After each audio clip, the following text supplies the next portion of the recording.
तो अब देखिए हम बात करना स्टार्ट कर रहे हैं ग्रुप थ्योरी में अपने आगे। देखिए इसमें सबसे पहले हमें एक दो चीज़ें और समझनी होंगी आगे बढ़ने से पहले। देखिए सबसे पहले जिस चीज़ की चर्चा हम कर रहे हैं वो है हमारा कंपोजिशन टेबल।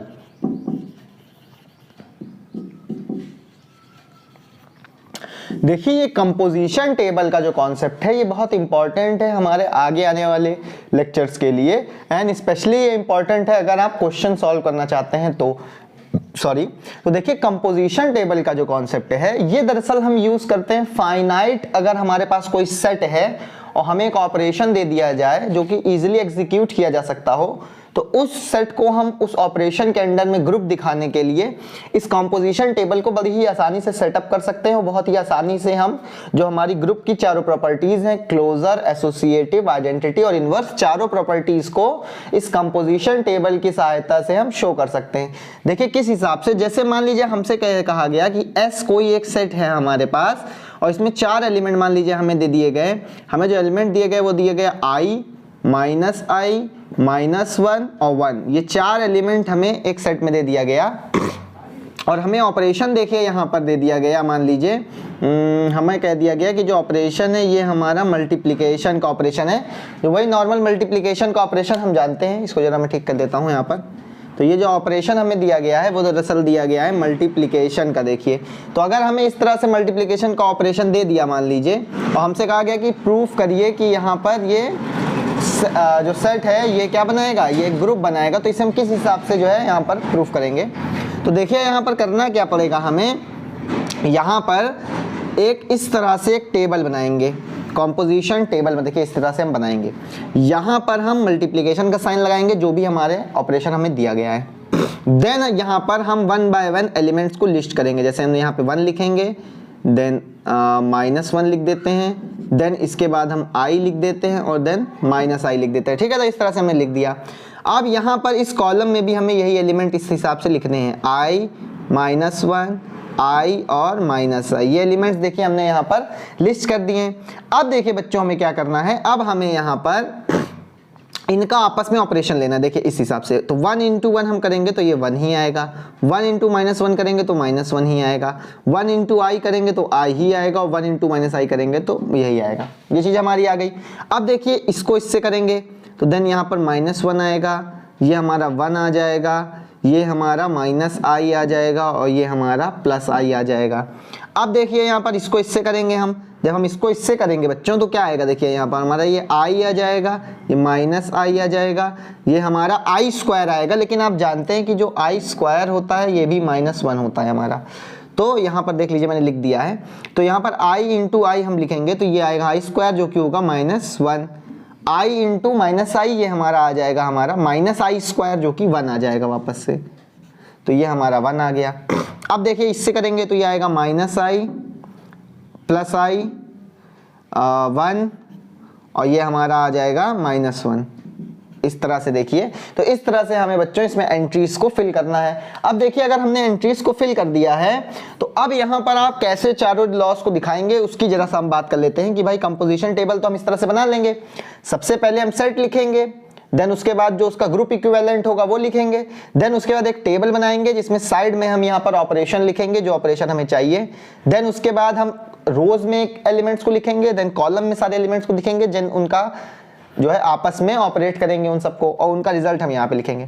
तो देखिए सबसे पहली बात यहाँ पर क्लोजर लॉ कैसे दिखाएंगे। देखिए क्लोजर लॉ यहाँ पर देखिए हम देख सकते हैं कि यहाँ पर हमारा जो ये बॉडी मैट्रिक्स बनी है हमारी, इसमें सारे के सारे एलिमेंट यही 4 हैं। आप देख लीजिए 1 -1 i -i -1 1 -i i, तो इस तरह से सारे एलिमेंट हमारे वही एलिमेंट हैं जो इस सेट के एलिमेंट हैं। ठीक है, तो हम ये कह सकते हैं कि ये इस ऑपरेशन के लिए ये सेट क्लोज्ड है। तो यहाँ पर ये आप कह सकते हैं कि इस, क्योंकि ये बॉडी डायगोनल जो हमारा बॉडी मैट्रिक्स आई है इसमें सारे एलिमेंट इसी सेट के हैं, इसका मतलब है कि इस सेट, ये सेट इस ऑपरेशन के लिए क्लोज्ड है। ये तो हम समझ गए। तो यानी ये स्टेटमेंट हम लिख देंगे तो ये क्लोजर लॉ हमारा हो जाएगा। दूसरा देखिए एसोसिएटिव लॉ। एसोसिएटिव लॉ भी हम यहाँ पर देख सकते हैं। देखिए किस हिसाब से, मान लीजिए मैंने ये लिया, यहाँ मैं आपको बता देता हूँ। देखिए साइड में मान लीजिए मैंने ये लिया है, क्या लिया है, i × then minus I into 1, मान लीजिए ये लिया है, और इसी को अगर हम ब्रैकेट क्लोज करके लेंगे तो देखिए इस हिसाब से हम बदल देंगे। तो क्या ये दोनों एक जैसे ये आ रहे हैं? चलिए देखते हैं। सबसे पहले माइनस आई इंटू 1 करते हैं। तो देखिए माइनस आई कहाँ है, माइनस आई ये रहा और 1 ये रहा, ठीक है। या यहाँ से देख लेते हैं, माइनस आई ये रहा और 1 ये रहा, तो माइनस आई इंटू 1 जो है ये माइनस आई आता है। देन इस माइनस आई को हमें आई से ऑपरेट करना पड़ेगा, ठीक है। तो माइनस आई को देखिए जब हम आई से ऑपरेट करते हैं तो 1 आ जाता है, यानी इसका रिजल्ट तो 1 आता है। अब इसका रिजल्ट देखते हैं, पहले आई को माइनस आई से करते हैं, तो हमारा आई गया ये, तो आई को हमने माइनस आई से किया है तो देखिए 1 आया है। एंड देन उसके बाद फिर इस 1 को फिर 1 से करेंगे, देखिए 1 को 1 से करने पर 1 आ रहा है, यानी इसका रिजल्ट भी हमारा 1 आ रहा है। इसका मतलब ये हुआ कि यहाँ पर एसोसिएटिव लॉ सेटिस्फाई हो रहा है, ठीक है। अब देखिए तीसरी जो हमारी कंडीशन होती है आइडेंटिटी, उसको हम कैसे दिखाएंगे कि यहाँ पे आइडेंटिटी भी एग्जिस्ट करती है। तो देखिए ये भी बहुत सरल है। यहाँ पर देखिए आइडेंटिटी हम किस हिसाब से दिखाएंगे, यहाँ पर देखिए 1 को हम किसी भी एलिमेंट में मल्टीप्लाई कर रहे हैं तो ऊपर वाली ही सेम रो यहाँ पर रिपीट हुई है। यहाँ पर देखिए इस कॉलम में ऊपर वाली पूरी रो रिपीट हो गई है भाई। 1 को 1 से किया 1 आया, 1 को -1 से किया -1 आया, 1 को आई से किया आई आया, 1 को माइनस आई से किया आई। तो ये बच्चों प्रॉपर्टी किस एलिमेंट के पास होती है? ये प्रॉपर्टी होती है आइडेंटिटी एलिमेंट के पास, कि वो किसी भी एलिमेंट से जब मल्टीप्लाई हो जाए तो ऑपरेट हो जाए तो वही एलिमेंट आ जाए। तो यानी कि ये हमारी यहाँ पर आइडेंटिटी हो गई 1, ये हम दिखा सकते हैं। और देखिए यहाँ पर हम आइडेंटिटी तो हमने दिखा दी, अब इनवर्स कैसे दिखाएंगे? तो देखिए इनवर्स दिखाना भी बहुत आसान है। देखिए 1 को 1 से करने पर 1 आता है, यानी कि 1 तो खुद का इनवर्स हो गया। -1 को -1 से करने पर 1 आ जाता है, इसका मतलब -1 खुद का इनवर्स हो गया। अब देखिए यहाँ पर i को -i से करने पर 1 आता है, इसका मतलब i और -i एक दूसरे के इनवर्स हैं, यानी कि -i को जब हम i से किए तो यहाँ भी देखिए 1 आया है। इसका मतलब है कि यहाँ पर हम देखिए लिख सकते हैं कि 1 का इनवर्स खुद 1 है, ठीक है, -1 का इनवर्स भी -1 है, और i का इनवर्स -i है और -i का इनवर्स i है। ये हम यहाँ पर कंपोजिशन टेबल से बहुत ही आसानी से देख सकते हैं। तो देखिए इस तरह से कंपोजिशन टेबल का यूज करके हम बड़ी ही आसानी से ये दिखा सकते हैं कि कोई भी सेट अगर हमें दिया गया है, कोई छोटा और फाइनाइट सेट देखिए यहाँ पर होना चाहिए। अगर बहुत बड़ा सेट हो जाएगा भैया तो अब दिखाएंगे कैसे, यहाँ ऑपरेट करने में बहुत समय लगेगा, ठीक है। तो यहाँ पर हम झंझट से बच सकते हैं, ठीक। तो ये हमारा कंपोजिशन टेबल का कॉन्सेप्ट है। छोटे सेट हमें दिए गए हों और वेल नोन ऑपरेशन दिए गए हों तो उसमें उतना झाम ना करके हम सीधा कंपोजिशन टेबल बनाते हैं और इसी से हम ये दिखा देते हैं कि यहाँ पर ये जो सेट है ये इसके लिए ग्रुप होगा, ठीक है। वैसे ये आपको पहले भी बताया जा चुका है पिछले लेक्चर्स में भी कि ये हमारा मल्टीप्लिकेशन के लिए ग्रुप बनाता है, और इससे हम क्या कहते थे? इसे हम लोग कहते थे स्क्वायर रूट ऑफ आइडेंटिटी, ये आपको याद होगा, ठीक है।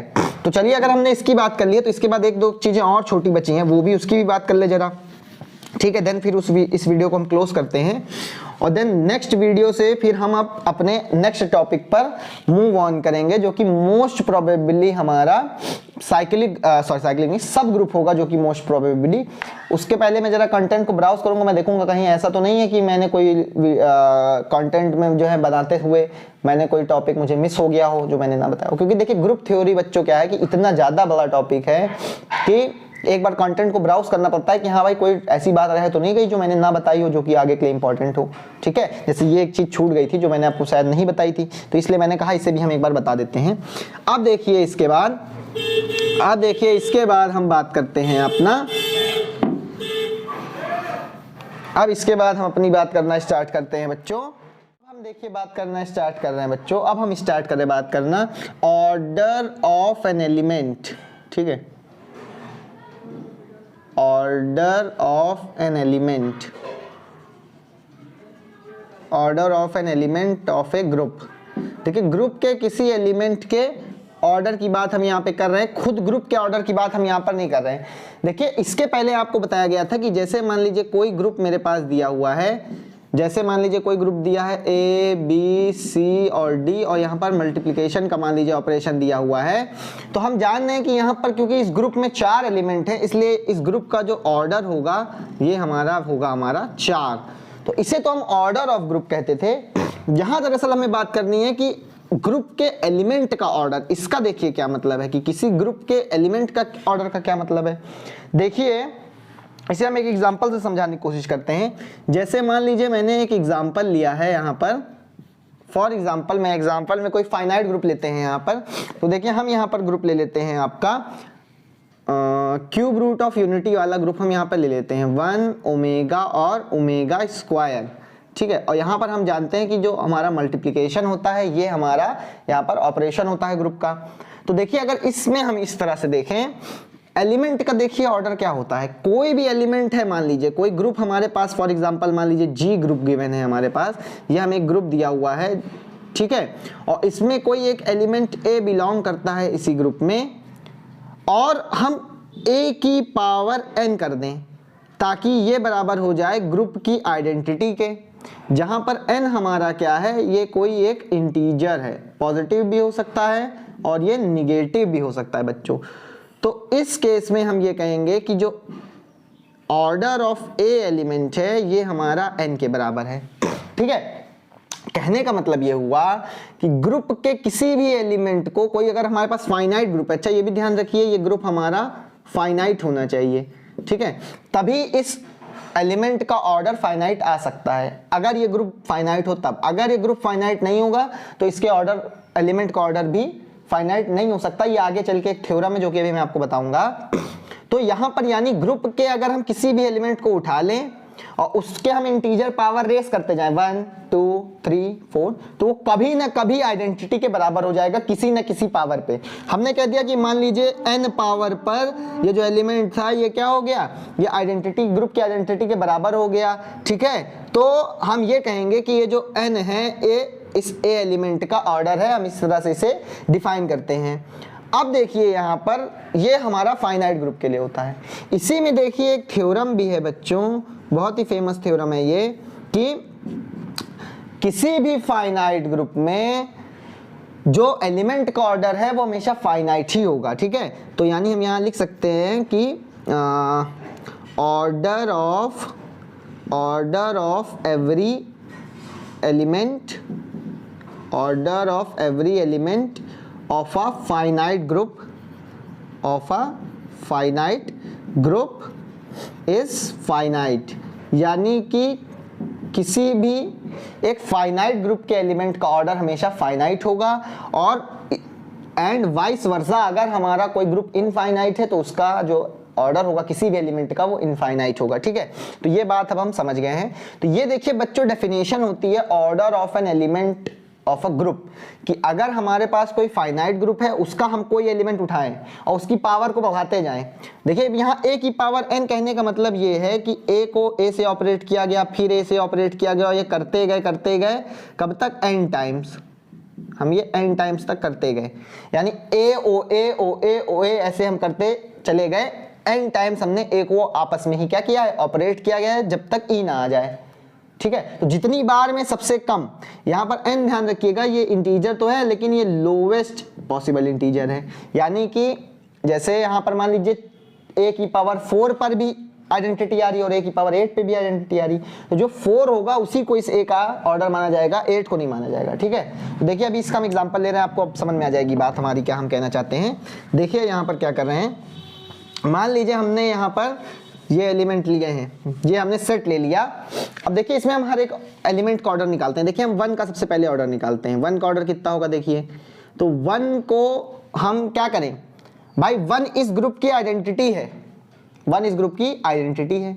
तो यहाँ पे बच्चों एक थ्योरम और आप जान लीजिए कि जो आइडेंटिटी का ऑर्डर होता है इसे हम हमेशा 0 मानते हैं, आइडेंटिटी का ऑर्डर हम हमेशा 0 मानते हैं, यानी इसको एक भी बार ऑपरेट करने की जरूरत नहीं है, ये अपने आप ही जो है यहाँ पर इसका ऑर्डर क्या हो जाएगा, जो है 0 हो जाएगा। इसका ऑर्डर हमें यहाँ लिखने की जरूरत नहीं है, इसका ऑर्डर या तो कुछ लोग 0 भी कहते हैं, कुछ लोग इनफाइनाइट भी कहते हैं, आपको जो अच्छा लगे आप कह सकते हैं। तो हम यहाँ कह देते हैं कि इसका ऑर्डर 0 है हमारा यहाँ पर आई का ऑर्डर। तो आइडेंटिटी का ऑर्डर जो है वो हमेशा 0 होता है, ये बात आप जान लीजिए। अब देखिए यहाँ पर ओमेगा का ऑर्डर हम देखते हैं कितना होगा। तो देखिए ओमेगा को अगर हम ओमेगा से करें तो ये हमारा ओमेगा स्क्वायर आएगा। क्या ये 1 हो गया है? नहीं, अभी ये 1 नहीं बना है। क्यों नहीं बना है? क्योंकि भाई 1 हमारी आइडेंटिटी है ना ग्रुप की, तो अभी ये तो बनी नहीं है। तो ये तो काम हुआ नहीं, तो यानी 2 इसका ऑर्डर नहीं है। अब देखिए इसके बाद फिर से हम इस ओमेगा स्क्वायर को ओमेगा से करते हैं तो ये आ जाएगा ओमेगा क्यूब। अब आप जानते हैं कि क्योंकि ये हमारा क्यूब रूट ऑफ यूनिटी है, इसलिए देखिए हमने बताया था कि 1 प्लस ओमेगा स्क्वायर ये 0 होता है और ओमेगा क्यूब 1 होता है। ये हमने जनरल nth रूट के लिए भी आपको ये चीज बताई थी, ठीक है, कि ये इस हिसाब से हमारा बनता है, ठीक है। तो ये बच्चों यहाँ पर जो ग्रुप थ्योरी है ये काफ़ी कॉम्प्लेक्स टॉपिक है, यहाँ पर आपको पीछे के बहुत सारे टॉपिक्स की नॉलेज होनी चाहिए, अगर वो नहीं है तो इसे पढ़ पाना बड़ा मुश्किल है। तो देखिए अब ये 1 आ गया है यहाँ पर, जब हमने ओमेगा स्क्वायर को ओमेगा से किया तो ये 1 आया, यानी कहने का मतलब ये हुआ कि जो ओमेगा है, देखिए इसको कितनी बार मल्टीप्लाई करना पड़ा, कितनी बार ऑपरेट करना पड़ा, 3, तो हमारा जो ऑर्डर ऑफ ओमेगा होगा ये हो जाएगा 3। 1 का ऑर्डर देखिए हमारा 0 था। अब देखिए हम जरा ओमेगा स्क्वायर का ऑर्डर निकालें, तो ओमेगा स्क्वायर का देखिए ऑर्डर कैसे निकलेगा, ओमेगा स्क्वायर को हम सबसे पहले ओमेगा स्क्वायर से करेंगे, तो ये देखिए ये हो जाएगा ओमेगा की पावर 4, ठीक है। तो ओमेगा की पावर 4, देखिए ओमेगा की पावर 4 को हम लिख सकते हैं omega cube into omega, omega cube की वैल्यू 1 होती है, इसलिए इसे हम सिंपली क्या लिखेंगे, ओमेगा लिखेंगे। तो ये हमारा ओमेगा आ गया। अब देखिए अब नेक्स्ट में फिर इसे हम ओमेगा को करेंगे ओमेगा स्क्वायर से, फिर से देखिए ओमेगा इंटू ओमेगा स्क्वायर ये हमारा कितना आ गया है, ओमेगा इंटू ओमेगा स्क्वायर ये हमारा फिर से आ गया है ओमेगा क्यूब जो कि 1 होता है। तो यहाँ पे देखिए कितनी बार, अच्छा एक चीज यहाँ पे गड़बड़ हो गई है, यहाँ पे देखिए हमने 1 2 और देन 3 बार हमने इसे मल्टीप्लाई किया था, इसलिए यहाँ पर हमारा 3 ऑर्डर आया था। यहाँ पे देखिए कितनी बार आया है, ओमेगा स्क्वायर 1 बार, 2 बार और देन यहाँ पे तीसरी बार ओमेगा स्क्वायर फिर से आया। तो यानी 3 बार ओमेगा स्क्वायर को जब हम ऑपरेट करेंगे तो हमारा ओमेगा क्यूब आएगा। तो जो हमारा ओमेगा स्क्वायर का ऑर्डर होगा ये भी हमारा क्या हो जाएगा, ये भी हमारा 3 ही हो जाएगा, ठीक है। तो देखिए अब इसको हम यहीं तक रखते हैं इस लेक्चर में। तो आज हमने देखिए चर्चा करी है कंपोजिशन टेबल, कंपोजिशन टेबल का यूज फाइनाइट सेट्स को ग्रुप प्रूफ करने में। देन उसके बाद हमने बात की एलिमेंट्स ऑफ ग्रुप के ऑर्डर की बात की है, हमने एलिमेंट्स ऑफ अ ग्रुप के ऑर्डर की बात की है। देन उसके बाद हमने एक एग्जांपल डिस्कस किया है कि ये किस हिसाब से इसे हम अप्लाई करते हैं। देन देखिए अब कुछ हमने थ्योरम्स बताई हैं आपको इससे संबंधित। अब देखिए नेक्स्ट लेक्चर में मुझे लग रहा है कि अभी 1-2 लेक्चर मुझे इसमें और बनाने पड़ेंगे, अभी हम सब ग्रुप पर पहुंचने में हमें 1-2 लेक्चर और लगेंगे। देखिए क्यों, यहाँ पर कुछ देखिए थ्योरम्स हैं जो कि हमें इसमें आपको एलिमेंट के ऑर्डर के बारे में बतानी है, वो इस लेक्चर, क्योंकि ये काफी बड़ा हो गया इसलिए इस लेक्चर में आपको नहीं बताई जा रही। नेक्स्ट लेक्चर में हम इसकी कुछ थ्योरम्स के ऊपर बात करेंगे। एंड देन एक nth रूट ऑफ यूनिटी वाला हमारा कॉन्सेप्ट मुझे देखिए याद आ गया अभी पढ़ाते हुए। nth रूट ऑफ यूनिटी जो है उसको किस हिसाब से ग्रुप प्रूफ करते हैं, वो एक इंपॉर्टेंट क्वेश्चन है जो कि कई बार यूनिवर्सिटी एग्जाम में भी आता है और देन कॉम्पिटिटिव एग्जाम में भी कई बार पूछता है। तो उसके बारे में एक लेक्चर बनेगा और एक लेक्चर इसकी प्रॉपर्टीज के बारे में बनेगा, ठीक है। जहां पर ये जो 2 प्रॉपर्टी मैंने आपको यहाँ बताई है वहां एक बार फिर से रिपीट किया जाएगा, ठीक है, जिससे आपको अच्छे से उसको समझने का मौका मिले। तो मुझे उम्मीद है कि ये वीडियो आपको पसंद आया होगा। धन्यवाद।